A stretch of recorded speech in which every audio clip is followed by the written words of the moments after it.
Tonight, another example of just how dangerous Montana's highways can be. We're taking a look at a stretch of Highway 3 from Billings to Broadview after what troopers are calling a fluke of crashes. 2 of those crashes were deadly. And as I found out, new questions are being raised about the safety of the road, especially the passing lanes.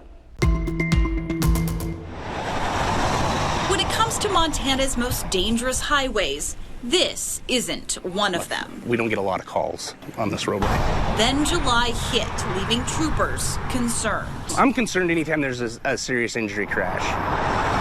3 of them in the span of just 1 week, all on the same stretch of Highway 3 between Billings and Broadview. Captain Eric Gilbert says each case was driver error. But in this case, on July 17th, the car passing a semi-truck crashed head-on into an oncoming car. But here's the tricky part. That pass was legal, but the road has a blind spot. They didn't notice there was a vehicle that was in that trough right there. They're already into their pass quite a bit by the time they hit that little crest there, and then all of a sudden they see somebody coming. Those who travel this highway often know the spot. They see it. You don't know who's coming around passing somebody from the other direction. Danae Gress hears about the traffic troubles all the time working at Danny's in Broadview. It can be pretty hairy. A lot of people travel really fast. They always want to pass you. And unlike Highway Patrol, she's not surprised to hear about the 3 serious crashes on the highway. To her, the culprit is Speeding, always passing everybody, trying to get ahead. And I always tell everybody, drive safe.